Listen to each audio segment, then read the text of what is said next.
Comment parler de la nouvelle naissance à quelqu'un qui ne connaît pas Jésus? Oui. Bon, c'était une question pour un évangéliste, ça. Exactement. Je crois que c'est la question qu'on se pose quand quand on rencontre le Seigneur et on se dit, ben maintenant, comment je vais partager cette joie d'être né de nouveau? Oui. Bon, si on parle, bon, comment parler de la nouvelle naissance? Bon, premièrement, il faut voir si c'est le bon moment de parler de la nouvelle naissance lorsqu'on témoigne du Seigneur à quelqu'un, puisque le témoignage n'est pas absolument une présentation théologique de la parole de Dieu, mais souvent, une excellente manière, c'est de partager notre expérience de la nouvelle naissance, ce qui s'est passé dans notre vie et comment le Seigneur nous a bouleversés, nous a changés. C'est le meilleur témoignage qu'on puisse rendre. La Bible dit que l'Église, c'est la colonne et l'appui de la vérité.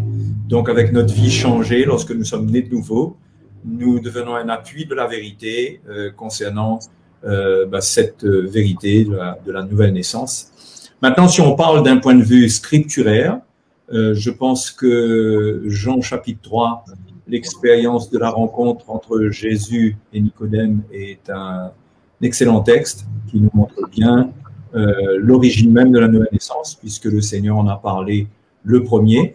Et l'exemple est très clair. Il s'agit d'un homme religieux qui connaît très bien ça, qui est ancré dans sa religion et qui s'approche du Seigneur et qui pose des questions au Seigneur. Et le Seigneur lui parle non pas des miracles, parce qu'il vient louer le Seigneur pour des miracles, fait des louanges pour les miracles que lui-même fait. Et le Seigneur lui montre la chose la plus importante, c'est de naître de nouveau. Bien qu'il soit le peuple d'Israël, ils avaient besoin de naître de nouveau.